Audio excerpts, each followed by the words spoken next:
It was supposed to be a short summer getaway, just 4 days out in the woods, away from the city, away from work, phones, and the constant hum of life that never seemed to shut up. My friend Maya had found the place through a colleague at the veterinary clinic she worked at, some no-name lake up near the Catskills, not far from a now defunct Boy Scout camp that had closed down sometime in the late 90s. Perfect spot, she'd told me. Totally off-grid, just a small trail, a lake, and nothing but trees.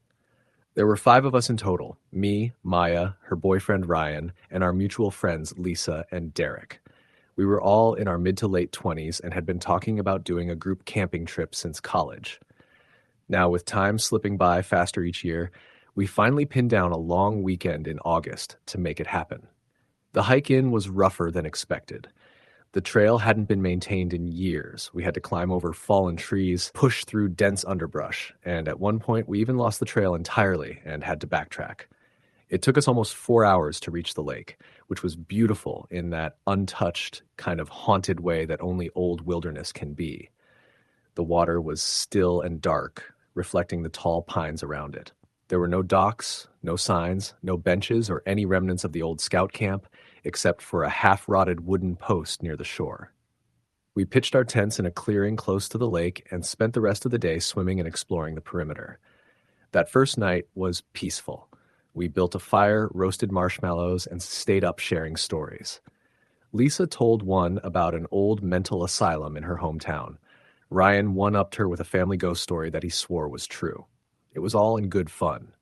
None of us really believed in ghosts, or at least I didn't. But that changed after the second night. It started with a smell. We were sitting around the fire again, talking about where we'd hike the next day, when I caught a faint odor in the air, like something dead and wet. I assumed maybe a raccoon or something had died nearby. I didn't mention it at first, thinking it would pass. But after about 5 minutes, Maya asked, "Do you guys smell that?" Ryan sniffed the air and grimaced. "Smells like something rotting." We all kind of paused, looking at each other. Derek got up and walked a few feet into the woods with his flashlight, scanning the underbrush. "There's nothing here," he called back. "No animal, no garbage, nothing." The smell was gone by the time he returned. We went back to talking, trying to shake it off, but I couldn't. It hadn't smelled like any dead animal I'd ever come across. It smelled wrong. Like decay, but also something chemical. Sickly sweet, like old flowers in dirty water. That night I had trouble falling asleep. I kept hearing what I thought were footsteps near the tent, twigs snapping, faint movements in the brush. But every time I opened the flap and shone my flashlight out, there was nothing. Just the trees and that too-still lake. In the morning, I woke up to find the small pile of firewood we'd collected completely soaked. It hadn't rained, and our tents were dry, but the firewood looked like it had been dunked in the lake. No one could explain it. We chalked it up to dew or maybe animal mischief, but still, it was strange. Then came the third night. We had made dinner early and sat by the lake watching the sun go down. It was one of those perfect dusky scenes. The water glowing orange, the air warm and heavy, everything quiet. But then, without warning, we all heard it.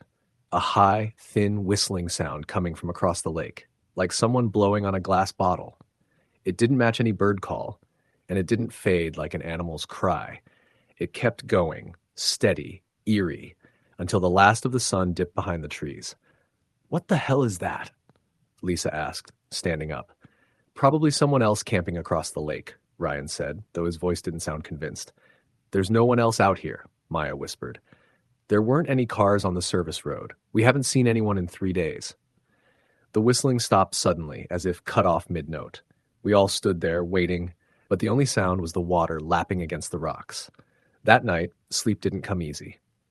At around 1 a.m., I woke up to the unmistakable sound of a zipper. Slow, careful, like someone trying not to make noise. I thought maybe Maya was getting up to use the bathroom, but her sleeping bag was zipped up tight beside mine. I sat up, listening. Then I heard it again, from the tent next to ours, where Derek and Lisa were sleeping. A slow, dragging sound. Something heavy moving across the dirt. I leaned toward the flap, my heart hammering in my chest. Then I heard Lisa scream. I threw the flap open and bolted outside. My flashlight beam jerked wildly across the trees. Derek stumbled out of the tent, pale and wide-eyed. "She's gone," he gasped. "Lisa. She's not." We searched for her in every direction. Ryan and I combed the woods while Maya stayed by the camp in case she returned. We shouted her name until our voices were hoarse. Nothing. No signs of a struggle, no footprints leading away. Her sleeping bag was still zipped. It was like she had just evaporated. We debated whether to hike out immediately, but it was pitch dark and the trail was barely navigable, even in daylight. We decided to wait until morning, though none of us could sleep. Around 4 a.m., I was sitting by the fire, my back to the woods, when I heard footsteps behind me. Slow, soft, deliberate. I turned around and pointed my flashlight into the trees. There was a woman standing there. But it wasn't Lisa. Her skin was gray and stretched too tightly over her bones. Her eyes were too wide, her mouth slightly open. She wasn't wearing any clothes, but her body was covered in what looked like ash or soot, and she was soaking wet, as if she'd just come out of the lake. She stood motionless for several seconds, then tilted her head slowly to one side. Not like a person, like something trying to understand what it was looking at. I couldn't breathe. I couldn't move. Then she opened her mouth wider and let out that same whistling sound we'd heard across the lake. Except now it was right in front of me, a shrill, breathy wail that made my bones feel like they were vibrating. I screamed and fell backward, scrambling for the tent. By the time Ryan and Maya came running out, the woman was gone. We didn't wait until sunrise. We packed what little we could carry, left everything else behind, and hiked out in near silence. The trail felt longer this time, and every time I heard a twig snap or a branch rustle, I nearly lost it. Maya cried most of the way. Derek didn't say a word. He kept looking over his shoulder like he expected to see Lisa walking behind us. We made it back to the car by noon. We went straight to the ranger station. They sent a search party up to the lake. They never found her. They found her phone, her shoe, and a lock of hair caught on a tree branch, but no signs of Lisa. No blood, no struggle. It was like she just disappeared. They questioned us for hours, made us take drug tests, dug into our backgrounds, but there was nothing to suggest we'd hurt her or staged something. Eventually, they let us go. 2 months later, I got a call from a private number. When I answered, there was no voice on the other end, just a faint sound, like someone whistling through a glass bottle. I haven't gone camping since. Story the end. The summer of 2013 was one of those summers that never seemed to end. Days stretched long and humid, and the nights were barely cooler, filled with the drone of cicadas and the occasional far-off howl from coyotes. I was 20 then, in between community college semesters, and more bored than I'd ever admit. When my friend Mike suggested a week-long camping trip up near the old fire roads north of Merrow Creek, I agreed right away. It wasn't just the thrill of adventure, though that was part of it. It was also because that summer had a strange energy about it, like something wanted us out there. There were 5 of us. Me, Mike, our mutual friend Darren, Mike's cousin Jamie, and Jamie's friend Rachel. We weren't exactly a tight group. I only knew Rachel in passing, and Jamie was the kind of guy who talked more than he listened. But we all needed the escape, and we all craved the kind of sleep that only came from total exhaustion out in the woods. We drove up in 2 cars, packed with tents, food, a cooler full of beer, flashlights, and a couple of knives, because Mike insisted you never went into the woods without something sharp. The trail we followed wasn't maintained anymore, but Mike had gotten an old hand-drawn map from his uncle, who used to do forestry work back in the late 80s. He said there was an old ranger outpost way off the marked paths, deep into the forest where we could set up. Remote, forgotten, and supposedly beautiful. We hiked for about 6 hours the first day, following a faint trail that cut through thick underbrush. The deeper we went, the quieter the woods became. Not in a peaceful way either, just empty. Even birdsong was sparse, and the forest had a kind of dry, brittle feel underfoot, like everything was one match away from going up in flames. By the time we found the clearing, flat ground near a shallow stream and what remained of a crumbling fire pit, we were sore, sweaty, and too tired to question anything. We set up 2 tents, got a fire going, and broke out the beers as the sun dipped behind the thick trees. That first night felt normal enough. We sat around talking, joking, and occasionally listening to Jamie tell some wild story about sneaking into an abandoned asylum when he was 17. I didn't like him much, but his stories were at least entertaining. We turned in around midnight. Darren and I shared one tent. The others were split in the second. I slept, but not well. The kind of restless sleep where you dream you're still lying there, staring at the roof of the tent. At some point deep into the night, I thought I heard footsteps just outside our tent. They were soft, slow, deliberate, like someone trying not to be heard. But they stopped almost as soon as they started. I didn't wake Darren. I convinced myself it was one of the others taking a piss. In the morning, when we were all having instant coffee and chewing on beef jerky, Rachel mentioned that she'd heard something too. It sounded like a voice, she said quietly, like someone whispering, but too far away to make out. Jamie laughed. You sure you weren't dreaming? But I could see it on her face. She wasn't joking, and she wasn't unsure. We shrugged it off and moved on. That day, we did a short hike to what we thought was the remnants of an old fire watchtower. All that was left were the foundation stones and the charred remnants of a post. There was something eerie about it, like the woods had tried to swallow it and only half succeeded. On the second night, we drank more. Probably too much. We laughed louder than we should have, and when the fire died down, we sat there in silence longer than we meant to. Eventually, we all drifted off. I woke up around 3 a.m. to the sound of Darren groaning next to me. He was sweating heavily and mumbling in his sleep. I shook him gently. Hey man, you good? He sat up too fast, gasping like he'd been underwater. It was here, he whispered. It was right outside the tent. I saw its shadow. What are you talking about? His face was pale and his voice trembled. It had long arms and it didn't walk right. It was just watching. We sat in silence for a while, but no one else stirred. After a while, I told him to go back to sleep. I lay awake until dawn. The next morning, things were tense. Jamie claimed he hadn't heard anything, but Rachel was withdrawn and jumpy. Mike pulled me aside while the others were gathering water and told me he thought something was off. Look, he said, I've camped a lot. Man, I know what animals sound like. This isn't normal. Last night, something passed by our tent, and I swear to God, it made no sound. I could hear the leaves move, but nothing walked. It was just movement, like something was sliding. I wanted to leave. I didn't say it out loud, but I didn't need to. When we brought it up to the group, Rachel agreed immediately. Darren, too. Jamie laughed it off, said we were just getting spooked, but he didn't argue when we said we'd pack up and head back early the next morning. That night was the worst. We kept the fire going late, as if somehow the light would protect us. No one drank. We just sat, eyes darting into the woods, pretending not to hear the sounds. Low rustling, snapping twigs, something brushing against the tent fabric. Sometime around 2 a.m., Darren screamed. We all rushed out of the tents. He was standing just outside ours, flashlight shaking in his hand, pointing at the woods. It was right there. It was watching me, just standing. Jamie grabbed his flashlight and scanned the trees, but there was nothing. No animal calls, no movement, just an unbearable silence. We all stood there until dawn. When the sun came up, we were already packed. We took the same trail back, only it didn't feel the same. The forest looked different, darker, denser. After hours of hiking, we should have seen the ridge that marked the halfway point, but we hadn't. At one point, we found something carved into the bark of a tree, 5 vertical lines slashed through with a single diagonal, a tally. Fresh. Anyone do that on the way in? Mike asked. No one had. And there were more of them. On trees, rocks, even on the side of a fallen log. Always 5 lines, always slashed through.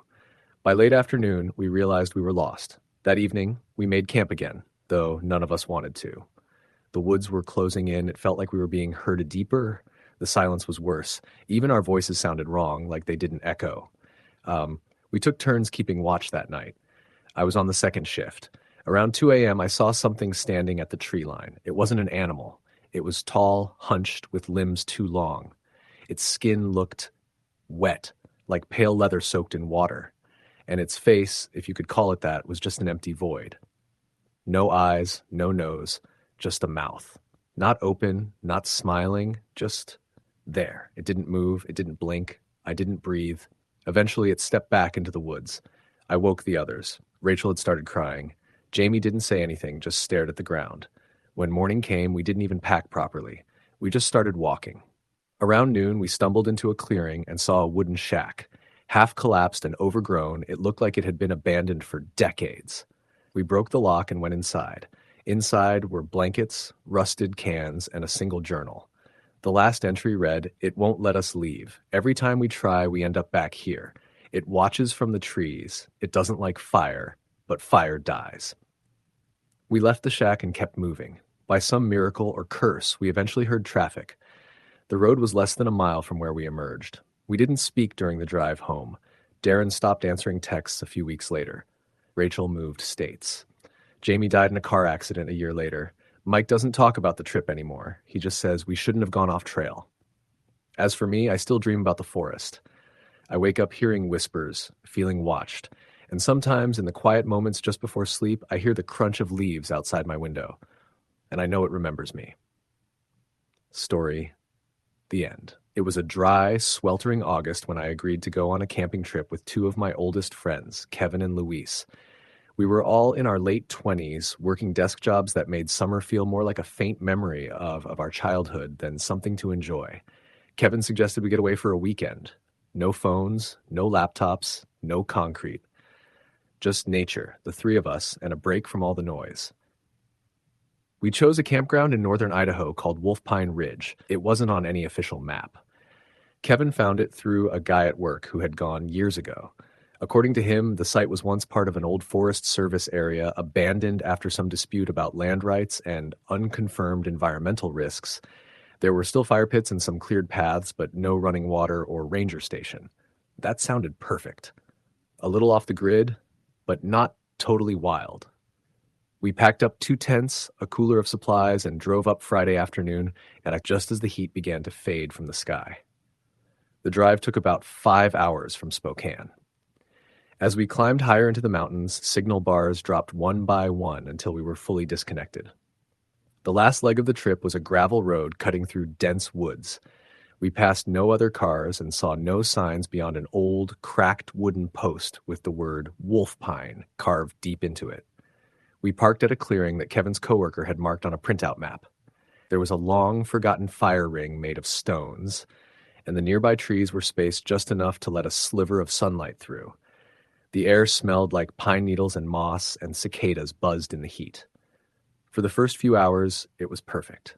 We set up camp, unpacked the cooler, and cooked sausages over the fire while watching the sun dip behind the trees. That night, as darkness swallowed the forest, the temperature dropped fast. Kevin and Luis passed around a bottle of whiskey, and the conversation turned into lazy laughter. We told stories from college, from childhood, about first crushes and awkward fights. At some point, around 1 a.m., we decided to call it a night. I climbed into my tent and fell asleep almost immediately. I woke up to the sound of snapping twigs. Not uncommon in the woods, I told myself. Probably a raccoon. But something about the rhythm made me pause. Snap, snap, then silence. A few seconds passed. Then again, snap. Closer. More deliberate. I sat up in my sleeping bag, listening. My tent zipper was shut, but there was a faint glow from the dying campfire outside. Then came the breathing. Not deep or calm, but raspy and irregular. It sounded like someone was crouching just outside my tent wall, exhaling through clenched teeth. I didn't move. I didn't say a word. I just sat there, holding my breath, heart thumping in my ears. After what felt like several minutes, the breathing stopped. I waited, frozen, for a sound, a voice, anything. Nothing came. The next morning, I said nothing to the others. Maybe I'd imagined it. Maybe the wind had rustled the trees in just the right way. It had to be something normal. That second day was hotter than the first. We hiked about 2 miles up the ridge, reaching a vantage point that overlooked a valley of endless trees. It was beautiful, and for a while, everything felt normal again. But as we headed back to camp, Luis pointed out something strange. "Hey, weren't those rocks shaped in a circle yesterday?" We looked at the fire pit. The stones had been moved. Not by much, just slightly enough to make it noticeable. Luis laughed nervously, assuming one of us had done it as a prank. Kevin denied it, and so did I. We let it go. That night, I stayed awake longer. I sat by the fire after the others had gone to bed. Around 2 a.m., I heard something again. But this time it wasn't just breathing. It was footsteps, slow, heavy, coming from deeper in the woods. I stood up and held the flashlight, scanning the darkness. The beam cut through the trees but revealed nothing. Then, just at the edge of the light, I saw movement, a shape, human-shaped, standing completely still between two trees. I couldn't see a face, only the outline, tall, thin, unmoving. My stomach dropped. I whispered, "Hello?" thinking maybe it was a hiker who had gotten lost. But the shape didn't move, didn't react. I stepped back toward the tent and the fire beam still pointed ahead. When I looked again, it was gone. The next morning, I finally told Kevin and Luis what I'd seen. They both laughed it off, chalking it up to whiskey, shadows, maybe even sleepwalking. Kevin joked that I was trying to scare them, but Luis didn't laugh as hard. He said he'd heard something last night too, like someone brushing against his tent. We stayed a third night. I wish we hadn't. That evening we sat around the fire again, but none of us seemed relaxed. Kevin was quieter than usual. Luis kept looking over his shoulder. I was waiting for the moment when something would happen. And it did. Around 11:30 p.m., we heard a woman crying. Soft at first, distant, then closer. The kind of crying that makes your skin crawl, not sobbing, but this slow, choked whimper. It was coming from the woods, the direction of the trail we'd used to hike earlier. Kevin stood up, his expression unreadable. "What the hell is that?" We listened. The crying continued, now just beyond the tree line. None of us moved. Then, slowly, the crying turned into laughter. A dry, broken laugh that sounded like it was tearing at the vocal cords. Luis grabbed the axe we'd used to chop firewood. Kevin turned off the lantern. We sat in the dark listening, too scared to move. After about 5 minutes, the laughter stopped. Then came the scratching. Something began to claw at Luis's tent. Not wildly, but slowly, methodically, like fingernails dragging down canvas. Luis was inside, yelling, "What the hell? Stop screwing around!" But Kevin and I were still by the fire, watching it happen. There was no one else. Luis bolted out of the tent, flashlight in hand, white as a sheet. The scratching stopped the moment he emerged. We all stood together, scanning the woods. I don't know how to explain what happened next. A cold wind blew through the trees, but the air had been still seconds before. Then the campfire flared, just for a second, unnaturally high, then extinguished itself with a hiss. We didn't speak. We packed. In under 15 minutes, we tore down the tents, threw everything in the back of the truck, and drove out of there without looking back. None of us slept that night. A week later, Luis called me. He said he kept waking up at 2:15 a.m. every night since the trip. Always 2:15, no matter what time he went to bed. When he woke up, his phone screen would be on, displaying the text, "Hello," but there was no message in his inbox afterward. No number. Just the glow of the lock screen with that word burned into it. Kevin, too, started having issues. He found pine needles inside his apartment, piles of them under his bed, on his kitchen counter. He lived on the 3rd floor with no trees nearby. He swore he heard footsteps in his living room one night, but nothing was there when he checked. As for me, I tried to block it out. I avoided woods, campgrounds, even hikes, but I wasn't spared. A few nights after we got back, I woke up needing water. As I walked into the kitchen, the air felt wrong. Thick, pressurized, like a thunderstorm was trapped inside the room. Then I noticed something on the kitchen table, a rock, just one, smooth and round, sitting in the exact center. I live alone. I threw it out, but the next night it was there again. I moved out of that apartment a month later. We never talked about returning to Wolf Pine Ridge. We haven't gone camping since, and sometimes when I'm driving late at night with the window cracked, I swear I hear something in the wind. A woman's voice, faint and distant, calling out through the trees. Not words, just laughter. Story the end. The summer before my senior year of high school, a group of us decided to take a camping trip to a remote part of northern Minnesota near the Boundary Waters. It was something of a tradition in our small town. Take one last hurrah in the woods before school started again. There were 6 of us. Me, my best friend Chris, his cousin Natalie, her boyfriend Brandon, and our friends Eli and Dana. Most of us had been camping before, but this time was different. We were going deeper into the wilderness, to a place called Fox Hollow Lake. It was one of those quiet, hidden spots you didn't find on maps unless you were looking for it. Chris had heard about it from his uncle, who used to fish up that way in the early 90s. According to him, there was an old logging road that wound through the forest and ended near a small lake. Primitive, untouched, and perfect. There were no facilities, no other campers, just thick trees, still water, and silence. We thought it sounded perfect. We left on a Friday morning, packed to the brim with gear, beer, and just enough food to make it through the weekend. The drive took most of the day, and the road got worse the closer we got. Eventually, it turned into a two-track path choked with underbrush. When we finally arrived, the sun was low in the sky, filtering through tall pines. The lake was as still as glass, surrounded by dense forest. It felt like we'd stepped into a place time had forgotten. We set up 2 tents on a patch of flat ground about 30 feet from the shore. Chris and I took one, Natalie and Brandon took the other, while Eli and Dana strung a hammock between 2 trees. There was a fire ring made from old stones, probably left by someone who had been there years before. We unpacked, gathered some wood, and got a fire going just as darkness set in. That first night was peaceful. We roasted hot dogs, drank too much, and played music off someone's phone until the battery died. The stars were unbelievable, clear and unblinking, stretching forever. Around midnight, Dana pointed out that we hadn't seen a single sign of other people the entire time. No planes overhead, no distant voices, not even a campfire's glow across the lake. That should have been comforting, but it didn't sit right with me. We all crashed a little after 1 a.m., worn out from the long day. I woke up a few hours later to a weird sound. It wasn't loud, more like a soft creaking. At first, I thought it was a branch shifting in the wind, but the air was completely still. The noise repeated, slower this time, and then again.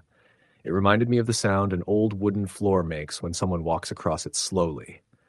I unzipped the tent and looked out. I could barely see anything, just the faint outline of the trees and the silvery glint of the lake. I didn't see anyone. I waited for a few minutes, trying to hear it again. Nothing. I chalked it up to the alcohol and climbed back in, but I didn't fall asleep for a long time. The next morning, Eli asked if we'd heard anything weird during the night. I said I had. He described hearing what sounded like whispering near the trees behind the tents. Dana joked that it was probably raccoons conspiring to steal our snacks. We laughed it off, but something about the way Eli said it, serious and deliberate, made me think he wasn't joking. We spent most of the day swimming and hiking around the lake. The trail ended pretty quickly, and we had to make our way through thick underbrush. About a mile from camp, we found an old clearing with the remains of what looked like a collapsed cabin. The foundation stones were still in place, moss-covered and cracked. A rusted-out stove sat in the middle, half buried in dirt. There were no signs, no trails leading to it, just this forgotten structure in the middle of nowhere. Brandon wandered a bit and called us over. About 50 feet into the woods, he found a tree with dozens of carvings on its trunk. Most were weathered and hard to read, but some were clear. There were initials, dates, crude drawings of people. One set of initials caught my eye, HG 1964. Underneath it was a small cross etched into the bark with 3 short lines beneath it like tally marks. We didn't say much. We just stared for a moment, then turned back. The mood was noticeably heavier as we returned to camp. That night, the wind picked up, not a full-on storm, but enough to rustle the trees and make the fire flicker in unpredictable ways. Around the fire, Dana said she kept thinking about the old cabin. "What do you think happened there?" she asked. "No idea," Natalie replied, "but someone clearly lived out here." "Or died," Brandon added, smirking. We rolled our eyes, but no one really disagreed. Later that night, I woke up again. This time it was footsteps, not an animal. They were too rhythmic, too slow. I held my breath, straining to hear. They circled the tent, not once, but twice. I could hear the soft crunch of pine needles, then a pause, then the sound again. I reached over and shook Chris. He woke up groggy. "Shh," I whispered. "Listen." He froze. We both heard it. One more step, then another, then silence. Chris unzipped the tent and poked his head out, flashlight in hand. Nothing. Just the fire pit and Eli's hammock swaying in the breeze. We got out together and walked toward the fire. The embers were still glowing. Then I noticed something that made my stomach drop. There were footprints in the dirt. Not boot prints, not shoes. Bare feet. Small, almost child-sized, and they circled the tent twice before veering off into the trees. We followed them with the flashlight, but they faded about 15 feet into the woods. Just vanished. We stood there for a few minutes, then woke everyone else up. By 4 a.m., all 6 of us were sitting around the fire, too afraid to sleep. No one said it out loud, but we all felt the same thing. We weren't alone out there. The next morning, we found something at the edge of the lake. It was a pile of stones stacked into a small pyramid, maybe 2 feet tall. It hadn't been there the day before. Laid across the top was a rotting piece of driftwood with something scratched into it, HG, just like the carving on the tree. We all stood around it, silent. "Let's leave," Chris finally said. Everyone agreed. We didn't even pack properly, just shoved things into bags and doused the fire. It took less than an hour to load everything and start back down the logging road. We made it about a mile before we hit something we hadn't noticed before, a tree fallen across the path. It looked fresh, like it had come down during the night. The bark was splintered, but there was no rot. We got out and tried to move it, but it was too big. We had to use the hatchet and saw to break it down enough to drive over. While we were working, I looked into the woods and saw someone standing between the trees. A pale figure, motionless, maybe 30 feet in. It looked like a child, barefoot, wearing something like a nightgown. I blinked, and it was gone. I didn't tell anyone. We made it home that night, and no one talked much on the drive. The next few weeks were strange. Chris started having night terrors. Dana said she heard knocking on her window every night at 2:17 a.m., even though she lived on the second floor. Natalie broke down crying during class one day because she swore she saw footprints appear in the hallway ahead of her, wet, bare, and child-sized. I tried to ignore it to pretend none of it happened, but one night I woke up and found a small pile of stones on my windowsill. My window was closed and locked. I live in a one-story ranch, and no one else was home. Each stone had a letter carved into it. The letters didn't spell anything, not at first. I kept them in a drawer. Over the next week, more appeared. By the time I had them all, they spelled, "Stay away." I threw them in the river that day. I haven't been camping since. Every once in a while, I still have the dream. The same one. I'm standing at the edge of Fox Hollow Lake. The water is calm and the forest is quiet. Then I see her, the child in the white gown, standing just beneath the surface of the water, eyes open, mouth moving silently, reaching toward me. Every time I wake up before she touches me. Story the end. There's a camping spot tucked deep in the Sierra Nevada foothills that almost no one knows about anymore. It's not on any official map, and you'd have to be local or know someone who is to even hear about it. My cousin Jason and I found out through our grandfather, who used to take our dads there when they were young. They stopped going after some incident our families never really talked about. Grandpa never gave details, just said things aren't the same up there anymore. But when Jason and I were both 24, we decided to go anyway. Young, dumb, and convinced we were invincible. We were both born and raised in Stockton, California, and used to hike and fish together all through our teenage years. That summer, we were both between jobs and had time to kill, so we figured we'd get out of the city, go somewhere quiet, catch some trout, maybe drink a bit and decompress. The drive took nearly 5 hours because most of the route was old Forest Service roads that hadn't been maintained in decades.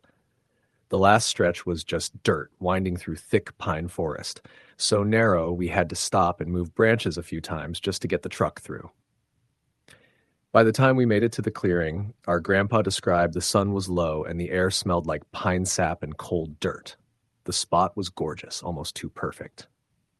A circular clearing maybe 60 feet across, lined with tall sugar pines and redwoods. A small mossy stream ran through one end and emptied into a shallow pool that shimmered in the late sun. You wouldn't know anything bad had ever happened here. The silence was complete. No people, no distant roads, just birds and wind and that tiny trickling stream. We set up camp quickly. 2 tents, a small fire pit, and our gear arranged in a neat semicircle around the fire. We ate canned chili and cracked a couple of beers. As night fell, the temperature dropped fast, and fog began to settle around the trees. That should have been our first clue. It hadn't been humid, and it wasn't cold enough for fog like that. It came in fast, too. 1 minute clear, the next it looked like ghosts were rolling in through the trees. Jason said it reminded him of the stories Grandpa used to tell. How back in the 60s, people talked about things moving in the woods, not animals, not people, just shadows, shapes that didn't act right. I remember laughing it off, trying to keep the mood light, but something about the way the fog hugged the treetops started to make me uneasy. Still, I didn't say anything. That night, we went to bed around midnight. I lay in my tent staring at the nylon roof for a long time, just listening. Jason's tent was a few feet away. I could hear him snoring lightly. I drifted off eventually. I don't know what time it was when I woke up, but it was still dark. What woke me was the sound of breathing. Not mine, not Jason's. It was coming from just outside the tent. Heavy, deliberate, ragged like someone who'd been running. I held my breath, hoping it was a deer. But deer don't breathe like that. Deer don't stand still like that either. I could see the silhouette through the tent wall, tall, too tall, and not moving. Just standing there. I stayed still for what felt like hours, listening to it breathe. Then it crouched. The shape hunched low, and I heard it sniff, right next to the tent. Then nothing. When I finally worked up the courage to unzip the flap and look out, nothing was there. Just fog and trees. In the morning, I told Jason he thought I was trying to scare him, said I probably dreamed it, but I didn't. And the strangest part was that there were no footprints around the tent. The earth was soft from dew, but nothing had disturbed it. Still, I knew what I'd heard. We spent the day fishing and hiking around the stream, tried to keep it normal, found a few old animal trails, saw some bear scat, but nothing weird. By late afternoon, the fog started to creep back in, even though the sun was high and the air was warm. This time, it came with a smell. Faint at first, but soon strong and unmistakable. Rot. Like meat that had been left out in the sun for days. We walked around camp trying to find the source, but there were no dead animals, no garbage, nothing. Just that stink hanging in the air like it belonged there. That night, we didn't drink. We kept the fire burning high. Around 1 a.m., we were both sitting silently by the flames when we heard something move through the trees. Not an animal crashing through, not a squirrel or raccoon. It was too smooth, too steady. We both heard it. Jason looked at me. His expression changed for the first time. He was scared. Then we saw her. Standing just outside the firelight, maybe 20 feet away, was a woman, pale, soaking wet, like she had just crawled out of a lake. Her dress clung to her legs, and her hair hung like kelp over her face. She didn't move, didn't speak, just stared. I stood up and shouted, "Hey, are you okay? Do you need help?" She didn't respond, didn't blink. Jason whispered, "She's barefoot." I took a step forward, and she stepped back, disappearing into the fog like she was never there. We didn't sleep that night. We sat with our backs to the fire, watching the woods until the sun rose. The forest was quiet again, but something had changed. We should have left then, packed our gear and gone, but we didn't. Maybe it was pride. Maybe we were too tired to think straight. That third night was different. The fog came earlier, thicker. We kept the fire high again, and Jason put on music from his phone, trying to make it feel normal. It didn't help. Around midnight, the battery died and silence fell again like a dropped curtain. Then came the knocking, not on the tents, on the trees. A slow, methodical knock, knock, knock. From the left, then the right, then behind us, like someone circling. Jason stood and called out, "Who's there?" No answer, just another knock. Closer. I pulled the hatchet from the stump it was buried in. I didn't want to admit how scared I was. Jason grabbed the flashlight, but the beam was weak and flickering. Then something ran between us and the fire. So fast we barely caught it, just a blur of white and wet footsteps. Jason dropped the flashlight. I swear I heard giggling, not playful, malicious, childlike but wrong. The fog parted just long enough for us to see her again. This time, she wasn't standing. She was crawling. On all fours, her back bent unnaturally, her joints moving the wrong way. Her mouth opened, but no sound came out. Just this horrible open maw, like she was trying to scream but couldn't. I screamed instead. Jason pulled me back toward the tents. We didn't even pack. We grabbed the truck keys and ran. The drive down the mountain road felt like it took days. Every twist and turn, I expected to see her standing in the middle of the road. But she never appeared. We didn't stop until we hit pavement and signal returned to our phones. That was 4 years ago. We haven't been back. A few months after the trip, I went through some of Grandpa's old boxes in the attic, found a newspaper clipping.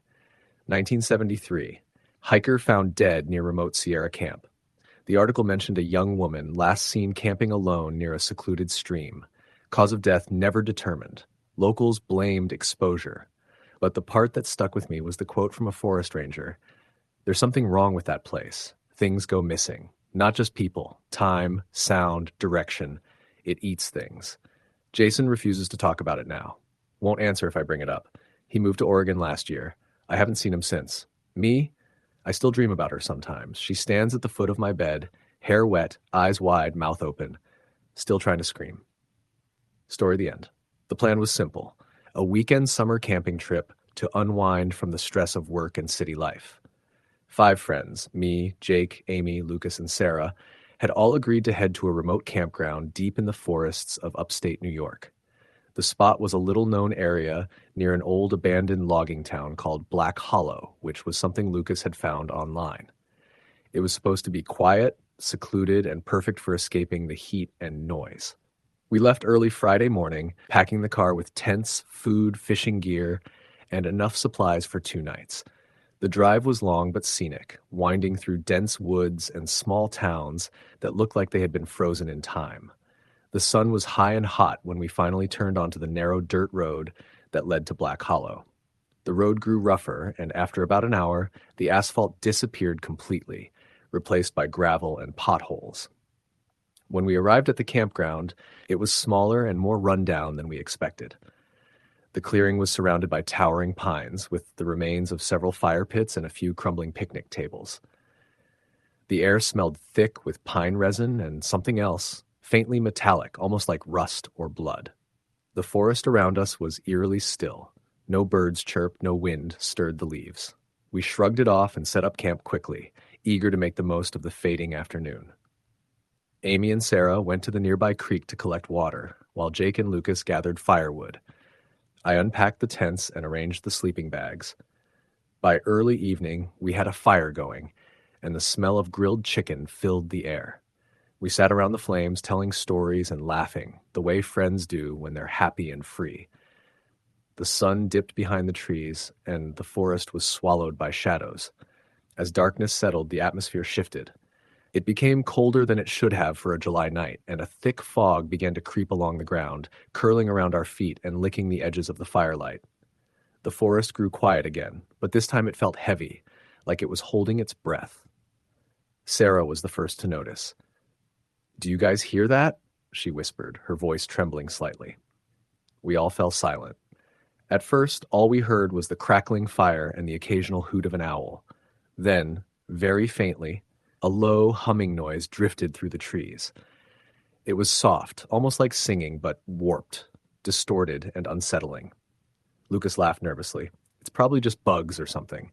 But the humming grew louder, and it wasn't a bug noise. It was something else, something human.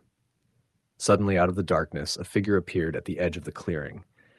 At first, we thought it was a lost camper, but the shape was too pale, too still. The person was wearing old-fashioned clothes, something from decades ago, a faded white dress that hung loosely, stained and torn. The figure didn't move. It just stood there, staring at us with hollow eyes that reflected the firelight. Sarah gasped and grabbed my arm. "Who's that?" she said, voice barely a whisper. Jake stood up, squinting. "Hey, are you okay? Do you need help?" The figure didn't respond. Then, just as suddenly as it had appeared, it vanished. The fog thickened, swallowing the spot where the person had been. We all froze. None of us said a word. The humming stopped. The forest was silent again, but now the air felt charged, like something unseen was watching us. We tried to shake it off, blaming exhaustion and nerves. We put out the fire and went to our tents early. I lay awake for hours, listening to the forest sounds, but every time I closed my eyes, I saw that pale figure standing at the edge of the clearing. The next day, we decided to explore the old logging town ruins near the campground. We packed lunches and followed a barely visible trail that led deep into the woods. After about 20 minutes, we came upon a cluster of broken buildings, their wooden frames rotten and collapsing. There was a faded sign nailed to a tree. "Welcome to Black Hollow, Est, 1893. The place was eerily deserted. We found old tools, rusted machinery, and piles of discarded lumber. It looked like the town had been abandoned suddenly, maybe after a fire or economic collapse.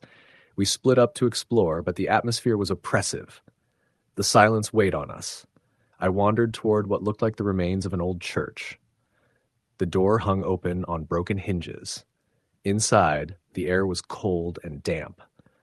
On the floor, half covered in dirt and debris, was a faded journal. I picked it up carefully and flipped through the pages. The handwriting was shaky, but legible. The entries were dated back to 1924. They spoke of strange happenings, missing people, whispers in the woods, sightings of ghostly figures near the lake. One passage caught my eye. They say the spirits of those who vanished still roam these woods, bound by the sorrow of their lost lives. At night, they gather by the water's edge, singing their mournful songs, calling for the living to join them. I felt a chill run down my spine. I closed the journal and hurried back to the others. When I told them what I'd found, their faces went pale. Jake tried to joke, but the laughter felt hollow. That night, as we sat around the fire, the humming returned. It was louder now, and this time we all heard it clearly. It sounded like a choir of voices singing a song that was both beautiful and terrifying. Suddenly, the fire sputtered and died. The forest plunged into darkness. In the pitch black, I felt something brush past me, cold, wet, and heavy. I spun around, but there was nothing there. The humming grew louder, surrounding us, pressing in from all sides. Sarah screamed. Then the figure appeared again, this time more than one. Pale women in tattered clothes, their faces blurred and distorted, floating just above the ground. Their eyes were hollow pits of sorrow. They sang the mournful song, their voices echoing through the trees. We ran toward our tents, but the path seemed to stretch endlessly. The forest around us twisted and shifted, branches clawing at our skin, roots tripping us. The voices grew louder, more insistent. I remember looking back and seeing Lucas collapse, reaching out as if trying to grab something unseen. Amy screamed and dragged him up, but he was shaking violently, eyes rolled back. We finally reached the campsite and slammed our tents shut. We huddled together, breathless and terrified. Around midnight, the singing stopped. The forest returned to its eerie silence. The next morning, we packed up as fast as we could. Lucas was still pale and weak, refusing to speak about what had happened. We didn't talk about the figures or the singing. Back in the car, as we drove away, I looked in the rearview mirror. For a brief second, I thought I saw a pale face staring at us from the tree line. We never returned to Black Hollow. None of us spoke much about that trip afterward, except for quiet, haunted glances whenever the subject came up. Sometimes, late at night, I hear a faint humming in my dreams, calling me back to those woods, back to the lost souls of Black Hollow. Story the end. The summer after I graduated college, I decided to take a break from the constant noise of city life and go camping with a few friends. We'd all grown up in suburbs and towns, so the wilderness felt like something foreign and exciting. We planned a trip to a state park deep in the mountains, a place known for its dense forests, clear lakes, and an old network of hiking trails that most people avoided because they were poorly maintained and rumored to be haunted. I'd heard the stories, of course, the usual ghost tales that every forest seems to have, but we laughed them off. For us, it was about the escape, sleeping under stars so bright you thought you could reach out and touch them, waking to the smell of pine and campfire smoke. Nothing else mattered. Our group was 6 people, me, my best friend Casey, her boyfriend Luke, my cousin Megan, her friend Alex, and Tom, a guy Casey had recently started dating. Tom was the odd one out, quiet, intense, and always watching, but he was a good sport and seemed eager to prove he could handle the wilderness. We arrived late afternoon, lugging heavy packs through the cracked asphalt parking lot and onto the dirt path that would take us to our campsite. The park ranger at the entrance had given us a wary smile when we mentioned where we were headed, the so-called Blackwood Trail, a less-traveled path that promised solitude but warned of old, decayed ruins and stories of disappearances. He shook his head, wished us luck, and said, "Watch your backs out there." We took the warning lightly and set off with eager steps. The trail quickly narrowed, winding between towering trees whose thick branches nearly blotted out the sky. The air was heavy and smelled of moss and wet earth. The deeper we went, the quieter it became. The bird song, the rustle of small animals in the underbrush. Everything seemed to stop after a certain point. Casey joked that the forest itself was holding its breath. After a couple of hours, we found a small clearing by a lake. The water was dark and still, reflecting the sky like a mirror. We set up our tents around the edge, built a fire, and ate the sandwiches and canned beans we'd brought. The sun dipped quickly behind the hills, and as night fell, the forest transformed. The shadows deepened, the temperature dropped, and the silence thickened. Around the fire, stories were told. Campfire tales of spirits, witches, and men who had vanished in the woods. Tom's eyes seemed to darken when the subject turned to the Blackwood Ghost, a local legend of a woman who drowned in the lake decades ago. Her spirit said to wander the shores, searching for something or someone. At first, it was all jokes and laughter, but as we retreated to our tents, the mood shifted. That night, I lay awake, listening to the crackle of the dying fire and the strange, distant sounds of the forest. Around midnight, I heard a soft, plaintive singing. It was faint, almost a whisper, but unmistakable. It was a woman's voice, sad and slow, weaving through the trees. I nudged Casey, but she was fast asleep. Luke stirred, and I asked if he'd heard it, but he shook his head. Maybe I was imagining things. Still, the song continued, sometimes near, sometimes far, until the first light of dawn. The next day, we were unsettled. The forest felt heavier, the shadows darker. Megan found strange footprints near the lake, barefoot, but too large for any of us. Alex joked it was a bear, but none of us were convinced. The path we'd taken to get there looked different somehow, as if the woods had shifted overnight. That afternoon, Tom disappeared. We were splitting up to explore when he suddenly vanished from sight. We called his name, waited, then started searching. His pack was found by the lake, just tossed aside, but no sign of him. No footprints leading away. It was like he'd just evaporated. Panic set in quickly. Casey wanted to call the ranger, but there was no cell signal. We decided to stay put and wait for Tom to come back. As night fell again, the singing returned, louder and more sorrowful. It was as if the ghost was mourning for Tom. Around the fire, we sat close together, rounding laugh, eyes darting to every shadow. Suddenly, Megan screamed. We all turned to see her pointing at the tree line where a figure stood. Pale, translucent, a woman in a tattered white dress, her hair dripping wet and tangled. Her eyes were hollow black pits, and her mouth opened in that same mournful song. We froze. The fire sputtered and flickered, casting strange shapes across the clearing. The figure slowly raised a hand and pointed toward the lake. We didn't wait. We ran toward the water, finding Tom lying unconscious on the muddy shore, soaked and shivering but alive. He said he'd been pulled under, dragged by something invisible. We packed up immediately, too shaken to stay. Back at the ranger station, we learned the legend in full. The woman was Eleanor Blackwood, a bride who drowned on her wedding night when the bridge to the island she was to meet her groom on collapsed. Since then, she was said to haunt the lake, searching for her lost love, luring people into the water. We never went back.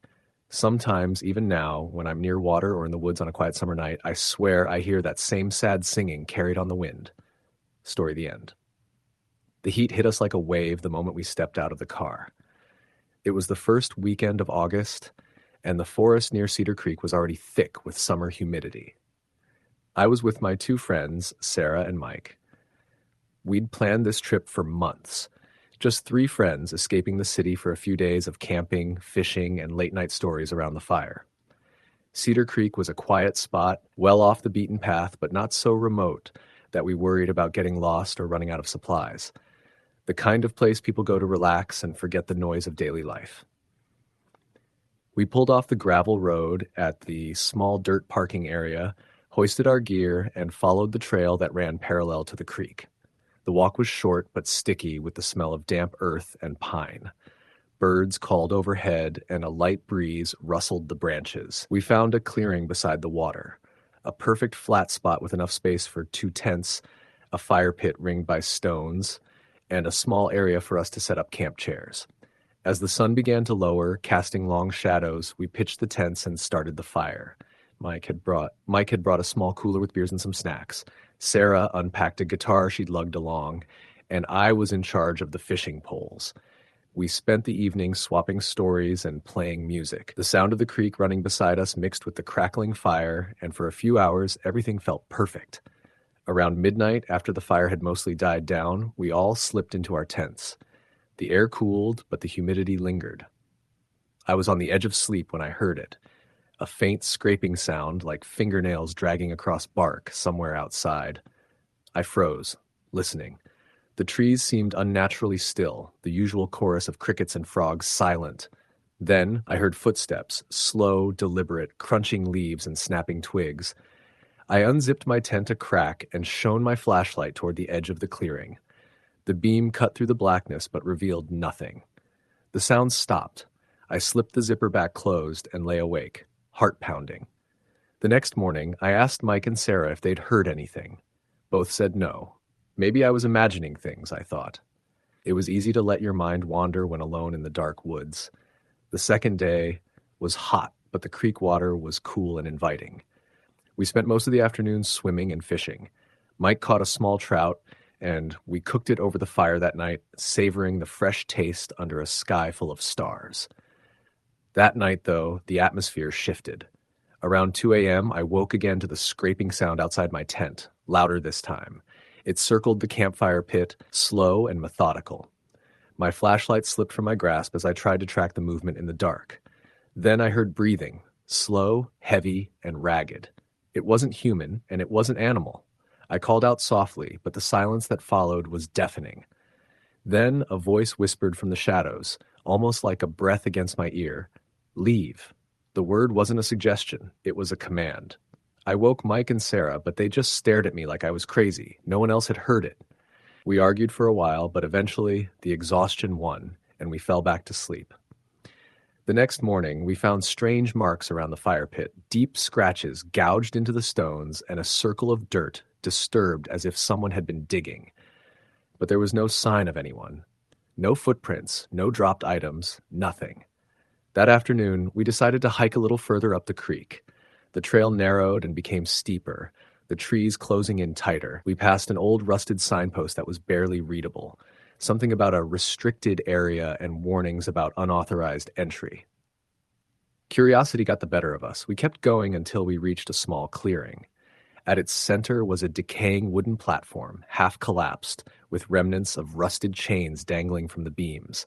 Nearby lay fragments of old camping equipment, a charred pot, a broken lantern, and a weather-beaten journal. Sarah picked up the journal carefully and flipped through the pages. The handwriting was frantic and shaky. It spoke of strange sounds in the woods, shadows that moved without source, and an unseen presence watching from the trees. The last entry was smeared with what looked like dried blood. A chill settled over us. We debated turning back, but it was late afternoon, and we still had time before dark. We hurried back down, but the forest seemed darker now, the air heavier.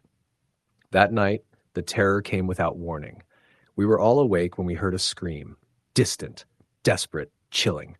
It wasn't human. It was a long, drawn-out wail, like something lost and angry. We grabbed our flashlights and stepped outside the tents. The fog had rolled in thick, swallowing the firelight and the trees. The creek sounded louder, like rushing water instead of its usual gentle murmur. Suddenly, from the edge of the woods, a figure appeared. A woman, dressed in tattered white, her hair tangled and dripping wet. Her face was pale and gaunt, eyes hollow and dark. She stared at us, mouth opening in a silent scream, then vanished into the mist. We scrambled back into the tents, locking zippers and shaking with fear. Sleep was impossible. Around 3 a.m., Mike's tent zipper began to move, slow and deliberate, as if someone was opening it from the outside. We called to him, but there was no response. We unzipped our tents cautiously, flashlights scanning the woods. The fire pit stones were cracked, as if something had struck them with great force. We decided then and there to pack up and leave immediately. The hike back to the car was tense and silent. Every rustle, every snap of a twig made us jump. When we finally reached the parking area, the sun was just beginning to rise. As we drove away, none of us spoke. Weeks later, Sarah told me she'd researched the history of the area. Decades ago, there had been a small summer camp for troubled youth near Cedar Creek. A fire had broken out one night, trapping several campers and counselors. Most escaped, but one girl, a teenager named Emily, was never found. The official report claimed she ran off into the woods in panic and was never seen again. Locals whispered that Emily's spirit still roamed the forest, angry and lost, warning trespassers to leave. I don't know what we saw that night, but every summer since, when the heat is thick and the nights are still, I can't shake the memory of those footsteps, that voice, and the woman in white staring from the fog. Story the end. The summer I turned 19, my friends and I decided to go camping deep in the Appalachian Mountains. We were a close-knit group of 5. Me, Jake, Mia, Sam, and Rachel. We'd all grown up in the suburbs, but every year when school let out, we craved the woods, the raw, untouched wilderness that gave us a break from everything else. This trip was supposed to be different, more isolated. We wanted no distractions, no cell service, no crowds, just us and the forest. We had heard about this place from an older guy at a gear shop. He called it Whisper Hollow. It was a small valley tucked away in the national forest, known for its wildflowers and an old ranger station long abandoned. The ranger station had been closed for decades after some mysterious disappearances, but no one in the group was superstitious. At least, none of us admitted to being. We figured it was a good spot to set up camp, explore, and maybe catch some peace before school started again. We drove for hours, the road growing bumpier and narrower the closer we got. Eventually, we left the car at a trailhead and started hiking. The trail was overgrown in parts, and by the time we arrived at the clearing where the ranger station stood, the sun was starting to set, throwing long shadows through the trees. The ranger station was just a small wooden building, weathered and faded. The windows were boarded up, and the paint peeled like dried skin. We set up our tents a little away from it, closer to the small creek that ran past the clearing. The air was thick with the scent of pine and damp earth. That first night, the forest was alive with the sounds of insects and frogs. The crackling fire and our laughter echoed softly. Around midnight, I stepped away from the group to use the bathroom behind a stand of trees. The moon was bright and the forest looked peaceful. As I stood there, I heard something, a faint whispering coming from the direction of the old ranger station. It was too soft to make out words, but it sent a chill down my spine. I shook it off and hurried back. I didn't mention it to anyone that night. The next day, we explored around the ranger station. We found old tools, rusted cans, and some faded photographs pinned under broken glass inside what had been the ranger's office. The photos were black and white, pictures of forest rangers and visitors from decades ago. One photo stood out. A group of kids, all wearing old-fashioned clothes, standing near the creek with grim faces. Mia found a tattered journal wedged under a loose floorboard. The pages were brittle, but she read out loud some entries that talked about strange noises at night, people vanishing, and a growing fear that something was watching from the woods. The last entry was hurried, almost frantic, warning anyone who found the place to leave immediately. We joked about it, but none of us wanted to stay near the ranger station after dark. That evening, while we sat around the fire, Rachel suddenly went silent and stared into the woods. "Do you hear that?" she whispered. At first, we heard nothing but the usual forest sounds, but then a soft, rhythmic tapping began. It wasn't consistent, but it sounded deliberate, like someone knocking on a hollow tree trunk. We scanned the darkness, but saw no movement. Sam laughed nervously. Probably a woodpecker. But the knocking continued, growing louder, moving closer, then fading again. We decided to call it a night early. Around 2 a.m., I woke up to the sound of whispering, clearer this time.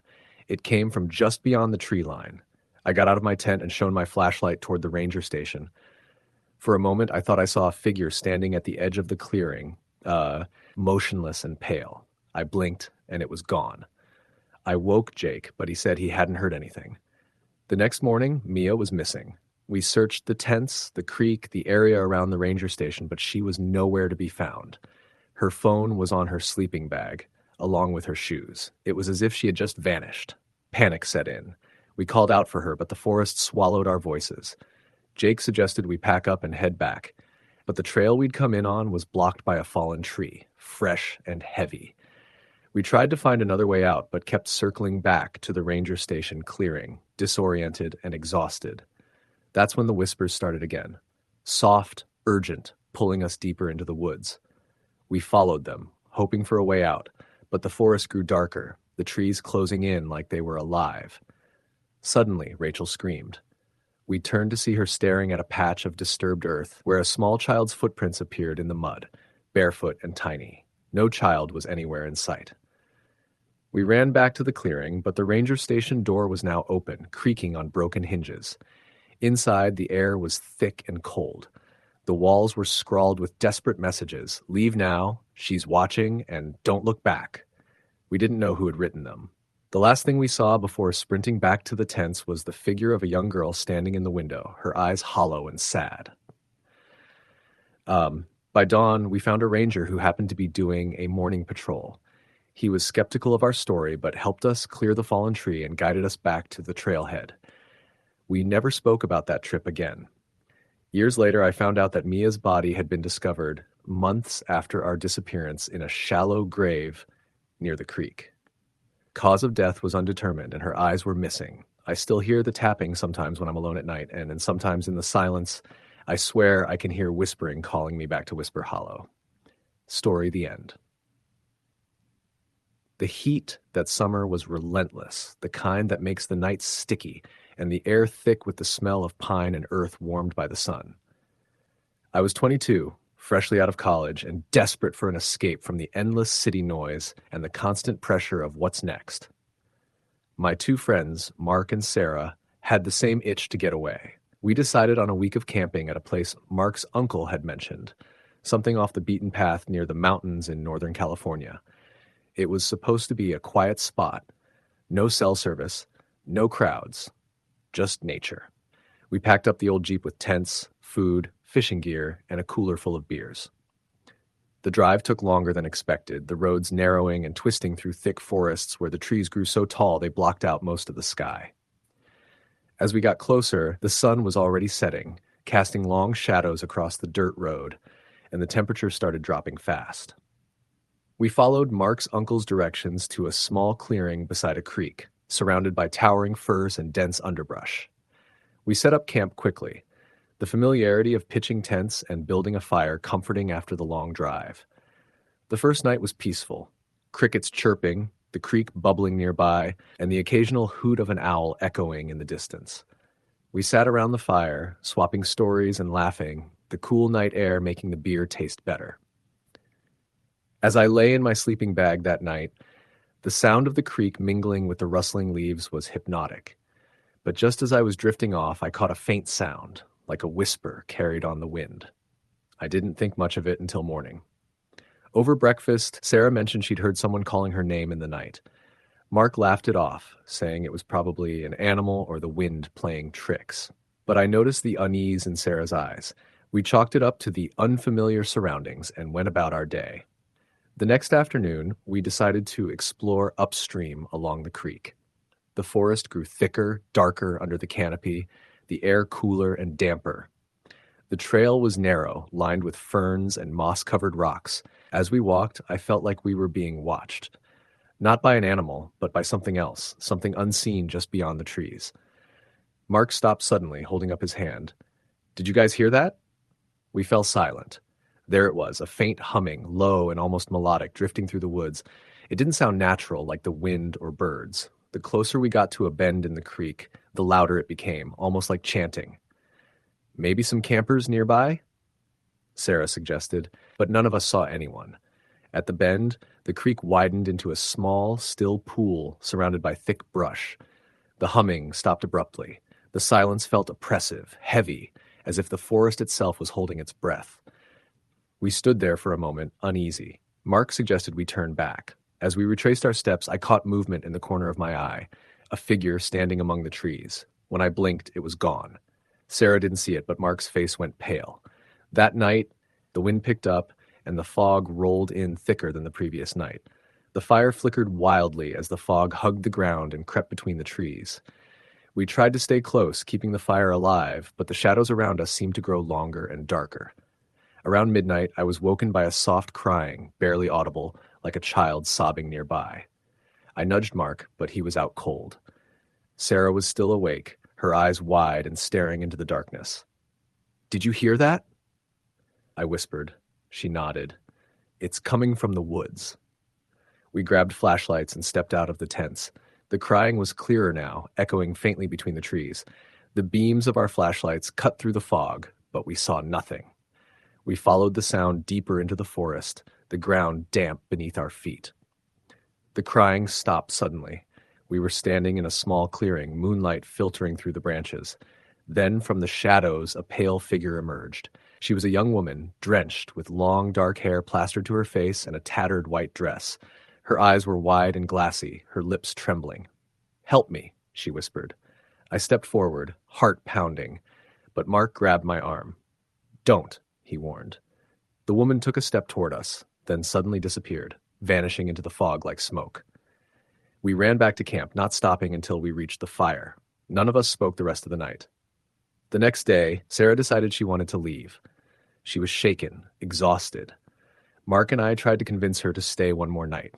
We rationalized everything, the fog, the sounds, the figure, as tricks of the mind, stress, or local wildlife. That evening, the temperature dropped even more. The fog thickened, swallowing the clearing. We huddled around the fire, uneasy, waiting for dawn. Suddenly, the fire dimmed and flickered, then went out entirely. The world plunged into darkness and silence. Then the chanting started, low at first, then rising into a chorus of voices that seemed to come from all directions. The fog twisted and moved like living things. The pale woman appeared again, this time joined by others, figures in old-fashioned clothes, their faces pale and hollow, eyes black pits. They moved slowly, circling the camp, their voices chanting in a language none of us understood. Panic set in. Mark grabbed the matches, relit the fire, but the flames barely held. The figures were closer now, reaching out with ghostly hands. We ran. Into the forest, stumbling over roots and rocks. The chanting followed us, growing louder. When we finally burst out onto the dirt road near the truck, the fog lifted, and the voices vanished. We didn't stop driving until the sun rose, miles away from that cursed place. Back home, we looked up local records. We found an old article about a group of settlers from the 1800s who camped near that creek. A sudden storm had swept through, and several women and children drowned in the swollen waters. Locals said their spirits never left, trapped between worlds, calling out for help. Mark and Sarah never camped again.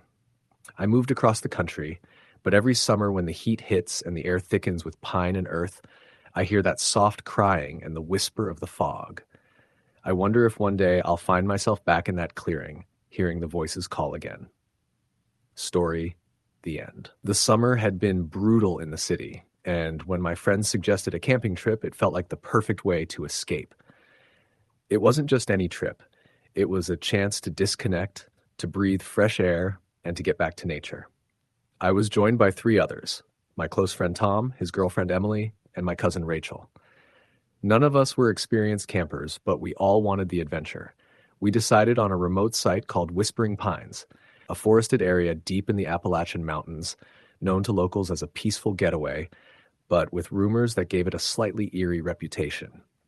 It had been a logging town back in the early 1900s before being abandoned and reclaimed by nature. The history fascinated us, but none of us were prepared for what we would encounter. We arrived mid-afternoon on a Friday after a long drive through winding mountain roads. The sky was clear and blue, the air warm but tempered by a gentle breeze. The forest was dense, with tall pine trees casting long shadows over the soft forest floor covered in pine needles and moss. We picked a spot near a small creek where the sound of flowing water was soothing. Setting up camp was harder than we expected. The ground was uneven and rocky in places, but after some effort, we got our tents pitched and a fire going. We cooked simple meals, hot dogs, marshmallows, and laughed around the fire as the sun began to set. As twilight deepened, an unsettling quiet settled over the woods. The usual chorus of birds and insects seemed to fade, replaced by a heavy silence.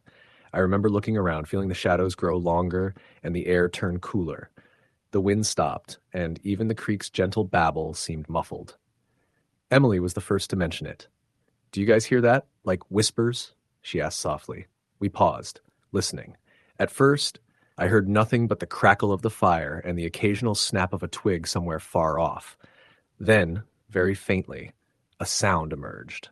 Soft voices, almost like murmurs, carried on the wind. The words were indistinct, but there was definitely more than one voice. Tom laughed nervously. It's probably just the trees or the wind messing with us. But the feeling that something was off stuck with me. We decided to call it an early night, hoping to shake off the weird sensation. The forest darkened, and we crawled into our tents. I was the last to fall asleep, staring up at the mesh ceiling, watching the stars twinkle through the gaps. Around midnight, I woke to a strange noise. It wasn't the usual forest sounds. It was rhythmic and deliberate. A soft tapping, like someone walking carefully just outside our tent. I froze, heart pounding. The tapping moved slowly, circling the tent. It was too light to be an animal, and it didn't sound like rain. I whispered to the others, but they were fast asleep. Gathering my courage, I unzipped the tent flap just enough to peek out. The moonlight was pale but bright, casting eerie shadows among the trees. I saw nothing, no animals, no people. But the tapping stopped the moment I moved. The next morning, we joked about my midnight visitor and tried to brush it off. We went for a hike along the creek, admiring the moss-covered rocks and the way sunlight filtered through the trees. But the deeper we went, the more the atmosphere changed. We came across an old foundation, the crumbling remains of a cabin or maybe a barn. Nearby, a rusted metal bucket lay tipped over, empty and half buried in dirt. The air was cooler here, and the forest felt quieter. Emily, who had taken to reading about local history on her phone, told us that this area was once the site of the Pine Ridge logging camp, a small settlement that vanished decades ago after a mysterious fire destroyed much of it. Some locals whispered about tragedies, people lost in the woods, strange disappearances, and voices heard after dark. That night back at camp, the whispers returned, louder and clearer this time. It wasn't just voices, it was a song. A haunting, mournful melody that drifted through the trees, so soft I almost questioned whether I was imagining it. Tom said he heard it too, and even Rachel admitted the feeling of being watched was overwhelming. We tried to stay close together, keeping the fire blazing as bright as possible. Suddenly, in the middle of the night, the fire went out. The darkness was absolute, pressing in on us from all sides. We heard footsteps in the underbrush, slow and deliberate, circling our campsite. Emily shone her flashlight into the trees, but it illuminated only shadows. Then we saw them. Faint, translucent figures moving among the trunks. Pale faces with hollow eyes stared back at us, their mouths opening in silent screams. Frozen with terror, we huddled close. One figure stepped closer, its form flickering like a candle flame in the wind. Then the air turned icy cold, and the mournful song rose in volume, filling the forest with sorrow and despair. We packed up at first light, shaken and silent. As we drove away, the weight of the experience hung over us. The woods were beautiful, but something dark lingered there, a presence born from tragedy and pain. I still hear the whispers sometimes, carried on the summer breeze, reminding me that some places are not just memories, but echoes of the past that refuse to fade. Story, the end. The summer of 2017 was unusually hot. Not the kind of heat that made you sweat immediately, but the kind that felt baked into your skin, the kind that stuck around even after the sun dipped below the horizon. That was the summer I agreed to go camping with my cousin Josh and his two friends, Tyler and Mason. I'd just turned 22, and they were all about a year younger. We figured it would be a good time to just unwind. No phones, no internet, just a few days out in nature at a spot Josh swore was untouched and rarely visited, a remote part of the Shawnee National Forest. We packed light, tents, sleeping bags, food, some beers, a first aid kit, and a couple flashlights. We didn't even bring a GPS. Josh had printed an old trail map and said he knew a better way through a side path that wasn't marked. He'd camped there once with his dad when he was a kid, and the memory had stuck with him ever since. I should have known something was off when we passed a rusted metal sign on the trailhead that had nearly been swallowed by vines. It just said, "Closed, no access, 2002, in faded red paint. Josh laughed it off. Yeah, it's just because they stopped maintaining it. It's not like it's dangerous. My dad and I came through here when I was 12. It's fine. The trail was rough, the ground uneven and partially eroded in places. After about 4 hours of hiking through thick woods and heat that felt like it came from a furnace, we reached a small clearing by a stream. It was almost too perfect. Flat ground, surrounded by trees for shade and just enough room for 2 tents. The stream had a steady trickle of water that sounded relaxing, and there was a small stack of rocks that someone had probably left behind as a marker. That night, we made a small fire and sat around talking about nothing, old school stories, girlfriends, and stupid things we'd done in college. I remember Mason asking if anyone else felt like the woods were too quiet. Not like peaceful quiet, but something unnatural. You ever notice how sometimes silence isn't relaxing? It's like expectant, like something's waiting, he said. We laughed it off. Tyler made a joke about him watching too many horror movies, but even I had to admit there was something weird about it. No crickets, no frogs, no wind rustling the trees, just that stream, always trickling. Around midnight, we finally turned in. Josh and I shared one tent. Tyler and Mason had the other. The night was oppressively hot, and the tent was stifling, so I left the flap open a little, just enough to let air in. I remember hearing Josh's breathing even out into a deep sleep while I lay there staring at the canvas roof, still restless. At some point, I must have fallen asleep, but I woke up suddenly. I didn't know why at first. No sound, no shaking, just the sudden snap of alertness. That strange silence was still hanging over everything. I glanced at my phone for the time, 2:41 a.m., then realized I was holding my breath. I slowly exhaled and listened. That's when I heard it. A splash in the stream. Just one, like someone stepped into it. I sat up and looked out through the small opening in the tent flap. I couldn't see much, just the outline of the trees and the reflection of the moonlight on the water, but I didn't see anyone there. Then another splash. This time, slower, like a foot being dragged through the stream instead of just stepping. I reached over and shook Josh, whispering his name. He groaned and rolled over, muttering something about not being funny. I looked out again. There was something standing by the stream. At first, I thought it was one of the others, but if maybe Tyler going to take a leak or something. But as my eyes adjusted more, I realized this thing was tall. Taller than any of us. Lanky. Its arms hung too low, almost to its knees, and it wasn't moving like a person. It sort of swayed, like it couldn't stand still. I froze. I didn't breathe. I didn't blink. Then it turned its head. I couldn't see its face, not clearly, but I swear it was looking directly at me. The second it did, the stream went silent. The sound just stopped. No trickle, no ripple. Nothing. I blinked, and the thing was gone. Just like that. 1 second it was there, the next it wasn't. I stared at the empty spot where it had been, and I suddenly felt sick, like something inside me twisted, like my stomach knew something my brain couldn't process. I lay back down slowly, not saying anything. I didn't sleep the rest of the night. When morning came, I stepped out and expected to see some signs. Footprints in the mud, bent grass, anything, but there was nothing. Josh came out yawning and groggy, and I told him what I saw. He paused, face serious. "You sure you weren't dreaming?" I was sure. I'd never been so sure of anything. Mason and Tyler joined us, and Tyler immediately asked if any of us had walked past their tent in the night. "No," I said. "Why?" "Because someone did," he said. "I thought it was you or Josh, but when I peeked out, I didn't see anyone. Just this big-ass shadow disappearing behind those trees. It was tall, like huge." Josh went quiet then. He didn't laugh it off this time. That day we debated whether to stay or leave. Josh argued that maybe we were just tired and paranoid. Mason wanted to leave, but Tyler said if we left now, it would take hours to get back, and we'd be hiking through parts of the forest with no light. We decided to stay one more night, but agreed that if anything else happened, we'd pack up and hike out at first light. That evening, everything felt heavier.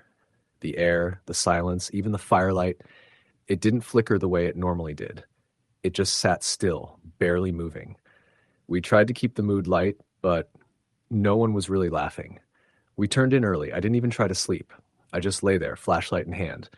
At 3:08 a.m., something started tapping on our tent. Not scratching. Not an animal moving past. This was rhythmic, tapping, like a single knuckle knocking gently, deliberately. Josh sat up and whispered, "What the hell is that?" The tapping moved, slowly, around the tent. Tap, tap, tap. Always 3 knocks, then silence. Then again, on the opposite side. Josh whispered, "Maybe it's Tyler messing with us." Then came a sound I still can't describe right. It was like laughter, but strained, dry, like the breath of someone who hadn't laughed in years and didn't quite remember how. It wasn't coming from outside. It was coming from above us. Something was on top of the tent. I aimed my flashlight upward. The beam barely penetrated the fabric, but the silhouette above us made my blood run cold. The body was too long, the limbs crooked and wrong. It didn't move like it had joints in the right places. The shape crawled across the top, slow and deliberate. I didn't scream. I couldn't. I just clutched the flashlight and stared. Then it vanished. We heard crashing through the woods, branches breaking, something heavy moving fast. Tyler shouted from the other tent, and we scrambled out. He and Mason were standing barefoot near the fire pit, eyes wide. "Did you see it?" Mason screamed. "It came right over our tent, right over it." We didn't sleep that night. At sunrise, we packed up fast. None of us spoke much, just stuffed our bags and took the trail back in a hurry. But the forest didn't seem the same. The trail markers were missing. Trees looked unfamiliar. Even the direction of the sun felt wrong. After nearly 6 hours of walking, we reached a clearing we thought we passed on the way in, but there was no stream nearby, just dry ground and dead trees. Josh pulled out the trail map, but he looked completely lost. We were turning in circles. Then we found the tent. It was old, tattered, sun-bleached, and overgrown, but it was the same make as Mason's. Identical, down to the exact patch sewn onto the front flap from a tear he'd gotten on a previous trip. "Is this some kind of prank?" Mason asked, his voice shaking. Josh shook his head. No way. I swear this wasn't here when we passed." We opened the tent. Inside were 4 sleeping bags, all moldy and decayed, with names stitched onto them, faded but still visible. Josh, Tyler, Mason, and mine. That was the moment we all realized we weren't just lost. We ran, for hours. We didn't stop until we burst onto a small paved road, an access road used by rangers and forest workers. We flagged down a truck that happened to drive by, and the guy inside looked shocked to see us. "You kids all right? What the hell are you doing way out here?" he asked. We explained we were camping and got lost. He didn't say much else on the drive back to the main trail station, but when we told him where we had camped, his face turned pale. "That part of the forest's been closed off for years," he muttered. "Had some search and rescue teams go missing back in '03. They never found them. We never went back. None of us." Mason dropped out of college a few months later. Josh refused to talk about what happened and moved to Oregon. Tyler told me once, drunk at a bar, that he still hears tapping on his windows some nights. Always 3 knocks. Me? I haven't camped since. Every summer when it gets hot, when the night air feels heavy and the woods go quiet, I remember that thing standing by the stream. I remember the feel of its eyes, the wrongness of its shape, and I remember those sleeping bags waiting for us like they knew we were coming. Story, the end. The summer of 2013 was the first time I'd ever been to Hollow Creek. It was the kind of campground you didn't find in brochures or official park directories, just one of those places that older cousins or local kids mentioned in whispers with that smug look of, you probably couldn't handle it anyway. It was on the edge of a quiet state forest in Pennsylvania, about 2 miles down an unpaved service road that was barely wide enough for a car. My friends and I, 3 of us in total, wanted somewhere remote, quiet, and isolated enough that we wouldn't have to worry about park rangers giving us grief over the occasional beer or firework. Hollow Creek seemed perfect. The group consisted of me, Nathan, and Cody. We'd been friends since high school, though now that we were in our mid-20s, we rarely got the chance to hang out for more than a weekend. This trip was supposed to be our little reunion. Just 3 guys, a tent, fishing gear, and enough beer to make us forget we all had rent due the following week. The first night at Hollow Creek was uneventful in the best way. The creek babbled gently behind our tent site, and the only light besides our fire came from the stars and our cheap LED lanterns. We cooked hot dogs, talked about old times, and passed around a flask until the fire died and our words slurred. It felt like one of those timeless, perfect summer nights you want to bottle and revisit on a bad day. But the second night, everything changed. That afternoon, we'd been hiking a narrow trail that looped around the north side of the campground and dipped into a dense patch of woods. At some point, we lost the trail. Maybe it was overgrown or we were just too distracted by whatever conversation we were having. Either way, we ended up stumbling upon what looked like an old foundation. Stone outlines of what had once been a small building, maybe a cabin. The walls were long gone, but you could tell from the blackened rocks that it had burned down. There was something unsettling about it. No branches or leaves had settled inside the foundation, as if nature was deliberately avoiding it. A feeling crept up my spine the longer we stood there. Nathan, being the brave idiot he always was, decided to poke around. He stepped over the low stone outline and walked around the center. Cody and I stayed outside, trading nervous glances. Nathan found something lodged in the earth, what looked like a rusted iron cross, not more than a foot tall. He held it up, grinning. "Bet this was some creepy church," he said. "Put it back," Cody snapped, suddenly serious. Nathan shrugged and dropped it where he found it, but the mood had shifted. We left the area soon after, and none of us spoke much on the hike back to camp. That night, around 2 a.m., I woke up to what I thought was a voice. At first, I assumed it was Nathan or Cody talking in their sleep, but the voice wasn't coming from the tent. It was outside. It was faint, but it sounded like a woman, humming.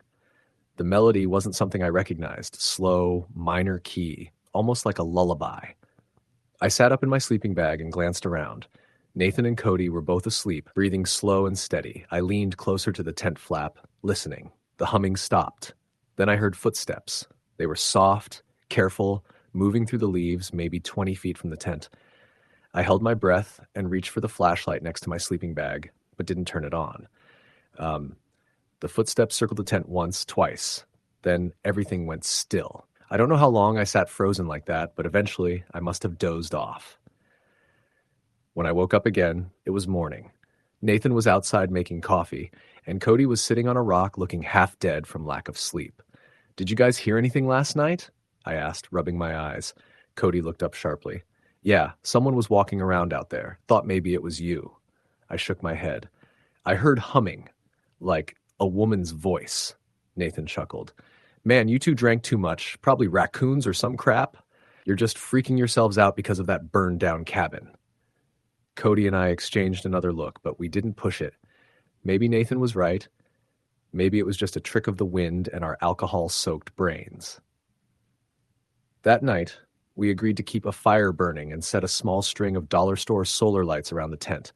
It made the camp look festive and less sinister somehow. But as midnight approached, a thick fog started rolling in off the creek. It was like something out of a horror movie, dense, gray-white tendrils that made everything past 10 feet invisible. None of us said it out loud, but we were all nervous. Even Nathan kept glancing into the fog like he expected someone, or something, to walk out of it. We stayed up late, maybe until 3 a.m., drinking and talking louder than usual, as if noise would keep the silence away. When we finally turned in, we left the fire smoldering low and the lights blinking like weak beacons in the dark. I woke up again to that humming. But this time, it was closer. It was just outside the tent, barely a foot away. The melody was the same, but now I could hear breathing between the notes, wet, rasping, like someone struggling through a cold. I didn't move. I didn't even open my eyes. I just listened. The zipper of the tent moved. I opened my eyes in time to see the shadow of a hand pulling at it slowly from the outside. I scrambled upright and screamed, waking Nathan and Cody. The shadow vanished. Nathan burst out of the tent with a flashlight and a folding knife, while Cody tripped over his sleeping bag trying to get his boots on. We scoured the perimeter of the camp. Nothing. No footprints. The fog was gone. The woods were still. We didn't sleep after that. The next morning, Cody packed up and left. He didn't even say goodbye, just said he was getting a ride from his girlfriend and couldn't take the bad vibes anymore. Nathan laughed it off, but I could see he was shaken. I almost left too, but something about the place made it hard to walk away. Curiosity, maybe, or something else. That final night, it was just me and Nathan. We built the fire big, stacked extra wood beside it. Neither of us drank. We just sat there staring into the flames. Around midnight, Nathan started dozing off, head bobbing. I stayed awake, listening. At 1:37 a.m., the humming returned. It was louder than before, clear, melodic, but with a sharp undertone of sorrow or rage. I shook Nathan awake and pointed. Just beyond the firelight, near the edge of the woods, a shape stood. It looked like a woman, but wrong. She was too tall, her arms hanging low like they were dislocated at the shoulder. Her head was tilted far too much to one side, as if her neck had snapped. Long black hair fell over her face, but I could see her mouth. It was moving as she hummed, but there were no lips, only a jagged split across her jaw like torn fabric. Nathan whispered, "What the hell is that?" She took a step forward. We both bolted. No gear, no tent, no flashlights. We just ran, crashing through the trees toward the dirt road we came in on. Behind us, the humming grew louder and faster, like she was right at our heels.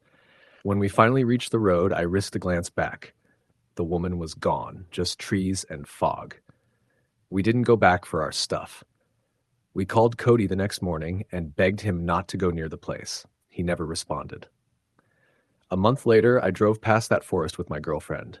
I stopped at a gas station nearby and asked the old man behind the counter about Hollow Creek. He gave me a long look and said, "That place burned down in the 60s. Whole family in a cabin up there. Father killed the kids, hung the mother, then lit the place up. People say you can hear her singing to them on summer nights." I didn't tell him what we saw. I didn't need to.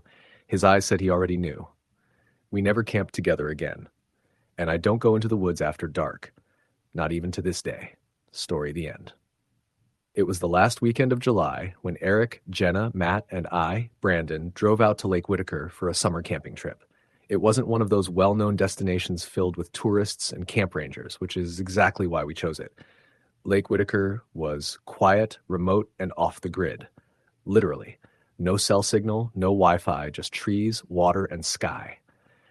The place had a reputation among locals, the kind of reputation that's more urban legend than fact. Some people claimed the lake had once been the site of a logging village that mysteriously disappeared in the early 1900s. Others talked about drownings, missing hikers, and strange lights in the woods. But we chalked that up to the usual small-town ghost stories. We weren't superstitious, just looking for a cheap, peaceful getaway. Or at least that's what we thought we were getting. We arrived late Friday afternoon, parked the SUV near the dirt clearing, and hiked about 15 minutes deeper into the woods before settling on a perfect spot right near the lake. The trees were dense, but left just enough room for our 2 tents and a fire pit. The lake looked like glass, still and calm, mirroring the sky like a sheet of black crystal. It was quiet, almost too quiet. Even the birds were oddly sparse. That night, after a long swim and some grilled hot dogs, we stayed up telling ghost stories by the fire. Naturally, the ones about Lake Whitaker came up. Matt, being the cynic, joked about how every haunted lake story boils down to some lonely loon hearing twigs snap and assuming it's the undead. We all laughed, but when the fire died down and we zipped into our tents, the jokes stopped being funny. It started subtly. Around 2 a.m, I heard footsteps near our tent. At first, I thought it was one of the others going to pee, but the steps didn't fade or move. They circled. Crunch. Pause. Crunch. Pause. Like someone was slowly pacing around us. I whispered Jenna's name. She was in the same tent, but she was fast asleep, her breathing even and slow. Then came the breathing. I swear, just outside the tent fabric, I heard slow, guttural breathing. It wasn't human. It was too heavy, too deep, almost like an animal, but not quite. I didn't dare unzip the tent. I laid still, heart pounding, eyes wide open in the pitch black. The next morning, I asked if anyone had been up late. Nobody had. I didn't say much else because I didn't want to freak anyone out. Maybe it was a raccoon or some other animal. Maybe I had just imagined it. But the next night made it impossible to dismiss. That evening, we sat by the lake, watching the sun dip below the trees. The colors were stunning, pinks and oranges rippling on the water's surface. But as dusk fell, a fog began to roll in. It wasn't a normal fog. It came quickly, unnaturally so, blanketing the lake and swallowing sound like a muffled blanket. We packed up our chairs and headed back to the tents. Jenna was the first to say something weird. Around 10:30, she asked if anyone else had heard the music. "What music?" I asked. "That humming, like an old lullaby or something." Matt and Eric shook their heads, but I paused. I thought I'd heard something too, earlier, just for a moment, like a woman's voice. Very soft, like it was coming from far away, or under the lake. Later that night, while everyone was asleep, I stepped out to relieve myself. The fire had died, and the moon was hidden by fog. Everything felt off. The air had that electric stillness, like the moments before a thunderstorm. As I stood near the tree line, I caught something in my peripheral vision. something in the water. At first I thought it was just a ripple, but then it rose, slowly. A figure, half submerged, maybe 50 feet out. Pale and motionless, long black hair matted to its face and shoulders. I froze, completely still, bladder forgotten. The thing didn't move, but I could feel it watching me. I backed away slowly, not blinking, not breathing. When I looked again, it was gone. No splash, no movement, just gone. I woke the others, but of course nothing was there by the time they stumbled groggily from their tents. Eric was pissed that I'd scared them over what he assumed was a deer or maybe a log I mistook for something sinister. But Jenna didn't laugh. She was pale and quiet. Finally, she said, "I saw her too, last night. I thought it was a dream." Now we were all tense. But for some reason, stubbornness, ego, maybe fear of looking like cowards, we stayed. We should have left. That third night sealed it. The fog came again, thicker than ever, so thick we couldn't see the lake from the fire pit. Even our voices felt muted. We huddled around the fire, nobody telling jokes anymore, just silence and the occasional crackle of the flames. That's when we heard the splashing. At first faint, then louder, slow, deliberate. Footsteps, in the water. We turned toward the lake, straining to see through the fog. Then a voice, low, gurgling like someone speaking through a throat full of water. "Come, back." It came from everywhere and nowhere at once. "Come, back." Eric stood up, flashlight in hand, and stepped toward the lake. "Eric, don't," Jenna said, grabbing his arm. But he didn't listen. He walked into the fog and disappeared. We ran after him, shouting his name, but he was gone. Just gone. No splashes, no signs of struggle. We searched for hours. Finally, around dawn, we found him lying at the edge of the lake, unconscious but breathing. His clothes were soaked, his hands torn and dirty like he'd been clawing at something. When he woke up, he was confused and cold and wouldn't stop repeating, "She's still down there." We left that morning, packed up everything in silence. The SUV ride back was dead quiet. A few days later, Eric called me. He'd been having dreams, always the same one.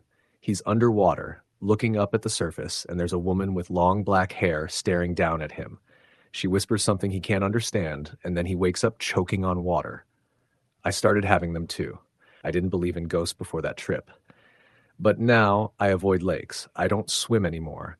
Not even in pools. I don't trust still water, because sometimes if it's quiet enough, I can still hear that voice. Come back. Story the end. The summer I turned 21, my closest friends and I decided to go camping in the remote forests of northern Minnesota. We were all city kids who wanted to disconnect from our hectic lives and spend a few days immersed in nature. The area we chose was a state park known for its dense pine woods and deep, clear lakes. It was beautiful, isolated, and utterly quiet, the perfect escape. We set out on a Friday afternoon, piling into my friend Sarah's beat-up SUV with tents, coolers, and enough gear to survive comfortably for a long weekend. The drive itself was peaceful, the roads narrowing as we passed through small towns and endless stretches of green. The park ranger we met at the entrance warned us about some wildlife and advised us to stay on marked trails. When we asked about anything strange, he gave us a wary look and said some old stories were best left alone. We laughed nervously and chalked it up to local folklore. Our campsite was about 3 miles from the main parking lot, nestled in a small clearing beside a lake so still it perfectly mirrored the sky. We set up our tents, gathered firewood, and cooked hot dogs over the fire. The sunset painted the forest in shades of orange and purple. Everything felt idyllic, like something out of a postcard. That first night, after a few beers and lots of laughter, we settled into our tents earlier than expected. The temperature dropped quickly once the sun disappeared, and the forest noises, crickets, owls, the distant call of loons, grew louder in the dark. I remember lying awake, staring up at the mesh ceiling of my tent, listening to the unfamiliar sounds. The only light came from the faint stars overhead. Around midnight, I was jolted awake by a sharp noise outside the tent, something like twigs snapping underfoot. At first, I thought it was just a raccoon or some other animal curious about the campsite, but then I heard it again, closer this time. My heart raced as I zipped open the tent flap just a crack to peer outside. Nothing. The fire pit was cold, the other tents dark and silent. I called out softly to my friends, but only silence answered. I shrugged it off and zipped up, convincing myself it was an animal wandering too close. The next morning, we joked about the noises. Josh, one of our group, teased me about being a scared city girl, but even he looked a little uneasy when we talked about it. As the day wore on, we decided to hike a trail that led to an old logging camp ruins marked on the park map. It was a few miles away, deeper into the woods. The trail was narrow and winding, shaded by towering pines. Occasionally, we'd come across rusted tools and broken wooden structures half swallowed by moss and vines. At the clearing where the logging camp once stood, the air felt different, heavier, colder, despite the sun filtering through the leaves. We found an old iron stove and the remnants of a cabin foundation. As we explored, Sarah noticed a faded inscription carved into one of the logs, E. Thompson, 1912. It was almost a century old. We lingered there, feeling the weight of history pressing down. None of us spoke much. The silence was thick. That night, back at our camp, the unease we'd felt during the day returned with a vengeance. The fire we built seemed to sputter and dim despite the dry wood. The usual sounds of the forest were muted. Instead, an eerie stillness took hold. Around 11:30 p.m., the tapping began. Soft at first, like someone lightly drumming their fingers on wood, then louder, more insistent. It came from the direction of the lake. We all stopped talking and looked toward the dark tree line. Josh grabbed a flashlight and shone it toward the sound. The beam revealed nothing but swaying branches and the shimmering surface of the water. Then, out of the corner of my eye, I saw something move. A figure standing at the very edge of the lake. It was a woman, pale and dripping wet, dressed in what looked like an old-fashioned white dress. Her hair was long and dark, hanging heavy over her face. She didn't move, only stared at us with hollow, empty eyes. Sarah screamed and fell backward, hitting the ground hard. The figure blinked, and in an instant, it was gone. We scrambled to extinguish the fire and hurried into our tents, locking ourselves inside. None of us slept that night. In the morning, Josh found wet footprints leading from the lake to the edge of the forest, then disappearing into the undergrowth. They were bare feet, larger than any of ours. We packed up and decided to leave. As we walked the trail back to the car, the forest seemed alive with whispers and shadows flitting just out of sight. The ranger at the park entrance looked grave when we told him about the figure. He said the legend was true. A young woman named Eliza Thompson had drowned in the lake over a century ago under tragic circumstances. They said her spirit haunted the woods looking for something lost. We never went camping in that area again, but the memory of those eyes haunting the water's edge still visits me in quiet moments. Sometimes late at night, I swear I hear the tapping. Story the end. The summer of 2014 was unusually hot in North Georgia, the kind of sticky heat that clings to your skin no matter how many times you wipe your brow or take a dip in the river. My friend Jeremy had this idea that we should spend a week camping deep in the Chattahoochee National Forest. We were all in college back then, and a trip away from everything. No phones, no responsibilities, just fire pits, beer, and stars sounded like exactly what we needed. There were 5 of us. Jeremy, me, Monica, Kyle, and Rachel. Rachel was the least outdoorsy of the bunch, but she was dating Jeremy, and where he went, she followed. We packed up Jeremy's SUV with everything: tents, coolers, lanterns, sleeping bags, even a Bluetooth speaker to play music around the fire. We picked a lesser-known campsite called Crooked Rock Hollow. It wasn't an official campground, just a spot Jeremy had found during a hiking trip the previous fall. He swore it was peaceful, remote, and safe. The drive took nearly 4 hours, and by the time we hit the last mile of gravel road, trees lined both sides like walls, casting long shadows across the hood of the SUV. We arrived around late afternoon. The place was exactly as Jeremy described: quiet, cut off from any signs of civilization, and nestled between 2 steep hills covered in pine. The only sound was the occasional bird call and the trickling of a nearby stream. We spent the first day setting up camp, cracking open drinks, and laughing around the fire. That night was uneventful, except for the rustle of animals outside our tents, which was normal for a place so deep in the woods. The next day, we went swimming in the stream and explored a game trail that curved up the hillside. Kyle found a strange set of stones arranged in a spiral pattern. He called us over, joking it was some kind of redneck Stonehenge. It looked deliberately placed, Small river rocks coiled tightly into a spiral about 4 feet wide. In the center, someone had carved a stick figure into a flat rock, arms raised and head oversized. Creepy, Monica said, crouching to look closer. Probably some kid's idea of a prank, Jeremy said. Rachel stared at it for a long moment before turning away. I don't like it. We joked about it later, teasing Rachel for being superstitious, but she didn't laugh with us. That night, things started to feel off. The forest was dead quiet, no crickets, no owls, not even the stream seemed as loud as it had been. Around the fire, Rachel kept looking over her shoulder. Do you guys feel like we're being watched? She asked. Jeremy rolled his eyes. It's just the woods, babe. Paranoia sets in when you're this far out. But I felt it too. Like something just outside the firelight was standing still, staring. I brushed it off and went to bed, but I had a hard time falling asleep. The wind rustled the tent, but it wasn't just wind. I heard footsteps, slow and heavy, moving between the tents. I froze in my sleeping bag. I thought maybe it was Jeremy getting up to pee, but the steps didn't match his gait. These were measured, almost dragging.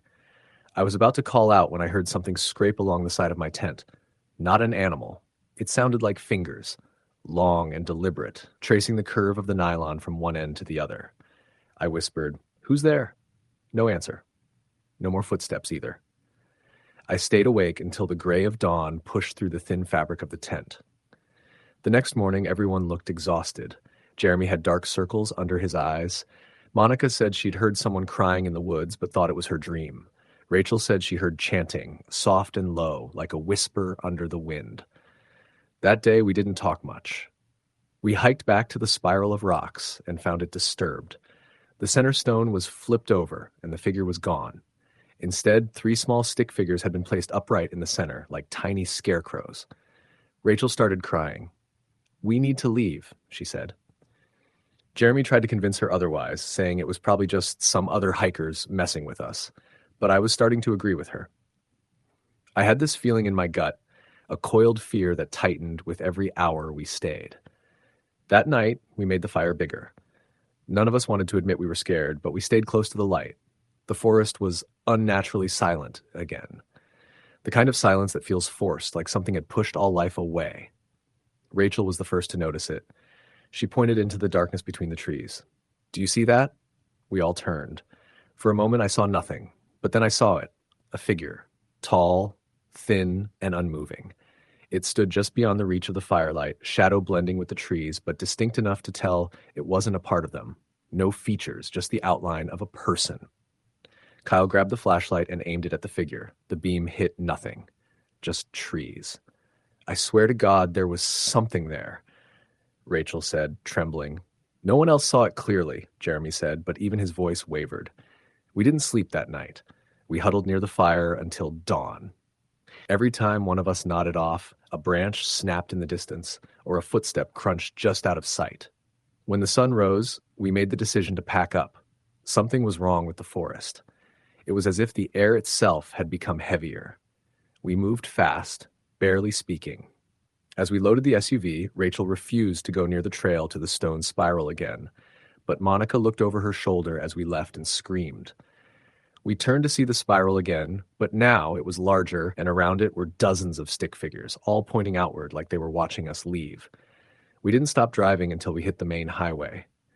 Back in the safety of a gas station parking lot, none of us could explain what had happened. Kyle tried to rationalize it. Some weird forest art, maybe a deranged camper playing a joke. But even he looked pale as he said it. That night, we all stayed at my place. No one wanted to be alone. Around 3 a.m., Monica woke us all up screaming. She said she'd seen something in the hallway, a tall, thin figure standing at the edge of the light, unmoving, just like in the woods. Jeremy checked, found nothing, but we all knew better. The following weeks were filled with strange occurrences. Rachel's car alarm would go off randomly at night, always at 3:17 a.m.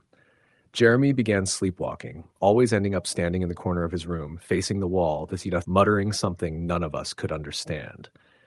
Monica started drawing spirals without realizing it. On napkins, notebook margins, even the fogged-up mirror after a shower.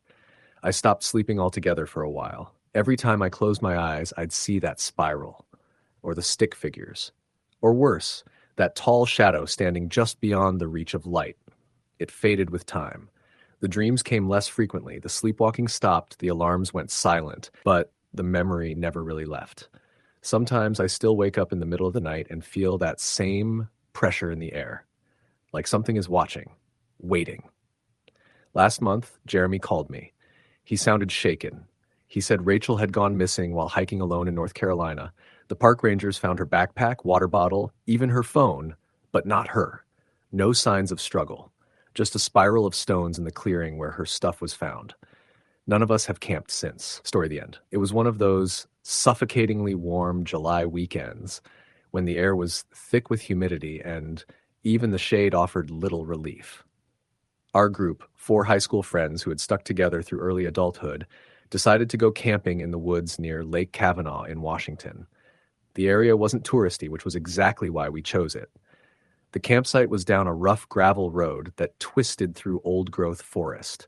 There were no designated spaces, just wild land and a clearing next to the water that someone must have used before. It was perfect. We got there late afternoon. The sun cut through the treetops in golden rays, and the sound of crickets and the occasional splash from the lake made it feel like some kind of rustic heaven. Mason and Kyle pitched the tents while I gathered firewood with Brianna. We'd all been close since middle school, but life had started to wedge distance between us. Jobs, college, relationships. This trip was supposed to glue us back together. By nightfall, the fire was roaring, and we were drunk on both beer and nostalgia. Stories poured out like they always did when we were together. Eventually, someone brought up the old legend of the woman in white that supposedly haunted the lake. I laughed it off, even though I remembered hearing it when I was younger. Something about a girl who drowned in the 1940s and whose ghost was said to wander the woods at night, looking for someone to pull under with her. Mason, ever the skeptic, joked, if she's around, she better bring beer. We're running low. Everyone laughed. We stayed up until nearly 2 a.m. before finally crashing. I was in a tent with Kyle, and Brianna was sharing the other with Mason. The air was still warm, too warm, but I was tired enough to pass out. What woke me wasn't a sound, but an overwhelming feeling of dread, like the air had changed, gone dense and cold, like all the warmth had been sucked out of it. At first, I thought maybe I was dreaming. I sat up slowly. Kyle was still dead asleep. I glanced through the thin fabric of the tent and thought I saw something move near the fire pit, just a brief shimmer like someone slipping through fog. I told myself it was probably Mason going to pee, or a deer, but then I heard it, a splash. Not the casual plunk of a fish or frog, but something big like a full body falling into the lake. I froze. I looked again, this time unzipping the flap just a little. The fire had gone to embers, glowing faintly. I didn't see anyone. A few minutes passed. I should have gone back to sleep, but the unease had settled in me too deep. I heard soft footsteps, crunching dry leaves and twigs, circling our campsite. Too slow to be an animal. I gently nudged Kyle. He stirred but didn't wake. I whispered his name again, and he blinked at me. "You hear that?" I said. He sat up, annoyed. "What?" "Shh," I said. The footsteps had stopped. We waited in silence, ears straining. After a few moments, we heard it again, soft, deliberate, circling. Kyle pulled out his flashlight and clicked it on. The beam cut through the dark like a blade. He unzipped the tent and stepped out, barefoot and squinting. I followed behind him. The air had gone frigid. My breath fogged. "I thought it was supposed to be warm tonight," Kyle muttered. We walked around the fire pit, shining the flashlight toward the woods. Nothing. But then we both heard it again, a splash. We turned to the lake. The beam of the flashlight danced across the rippling surface. There was something floating near the edge. At first, it looked like a log, but as we got closer, we realized it was a dress, white, slowly rising and falling with the water. Kyle stepped forward. "What the hell is that?" The dress shifted, and we both flinched. It wasn't just a dress. There was a shape beneath it, something long, human-shaped. "Is that?" he started to say. Before he could finish, the thing vanished beneath the surface, not like it sank, but like it was yanked down. The water went still instantly, like it hadn't been disturbed at all. We stood there in silence, the flashlight beam trembling in Kyle's hand. "Let's wake the others," I said. We rushed back to the tents. Mason came out groggy and annoyed. Brianna looked spooked just from the tone in my voice. We told them what we saw. Mason scoffed, but Brianna looked pale. I heard it too, she said. The footsteps. I thought it was you guys. None of us went back to sleep that night. We sat around the embered fire, adding wood to keep it alive. It barely helped. The cold lingered. Around 4 a.m., when the sky was just starting to pale, we heard a woman's voice from the woods, a soft, gasping sound like someone calling for help. We all froze. Did you hear that? Brianna whispered. The voice came again, closer, not shouting, but desperate, fragile. Help, please. Should we go look? Kyle asked, standing. No, I snapped. Don't you dare. That's not right. Mason frowned. If someone's hurt, no one who's really hurt sounds like that, I said. It's like she's pretending. The voice drifted off into silence. Then a new sound, a dragging noise like wet cloth being pulled across the dirt. It circled the campsite again. Once, twice. Kyle raised the flashlight. Who's out there? No answer. The dragging stopped. Nothing. The sun rose eventually, and with it the warmth returned. The cold dissipated like a bad dream. We packed up faster than we ever had. No one wanted to stay another night. As we loaded the car, Mason wandered down to the lake one last time. He was silent for a few minutes before calling us over. Something was half buried in the mud near the edge. A photo. Water damaged, black and white, curled at the edges. It showed a girl in a white dress standing beside the lake. The date scrawled on the back read July 14, 1943. Her eyes were wide, unsmiling. We left it there.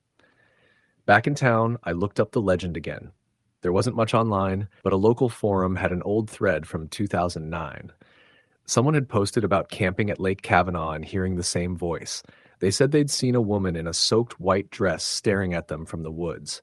The thread died with no answers. A few days later, Kyle called me. He said he hadn't been sleeping, that every night around 2 a.m. he heard footsteps outside his window, that his dog growled at something that wasn't there, that the air went cold and stayed that way for hours. I told him it was probably just his nerves, but deep down I didn't believe that. 2 weeks later, Mason texted me a photo. His hand was covered in bruises, like someone had grabbed it hard. He said he'd woken up with the marks, no memory of how they got there. He also said his closet door kept opening at night, even after locking it. Brianna moved in with her sister temporarily. She wouldn't say why at first, but I pressed her. She said she'd started seeing things. Wet footprints on her hardwood floor, a reflection in her bathroom mirror that wasn't hers. Once she'd woken up to find a woman's hair on her pillow. Long, black, soaked. I tried to stay logical, tried to dismiss it. But a month later, I found the same photograph tucked inside my jacket, clean, dry as if it had never been buried. I hadn't seen it since the lake. I burned it in my sink. It screamed. I haven't been the same since. None of us have. We don't talk much anymore. Something followed us home. I'm sure of it. It doesn't matter if you believe me. Just don't go to Lake Kavanaugh. And if you do, and you hear a voice asking for help in the dead of night, don't answer it. Don't move. Don't even breathe. Story the end.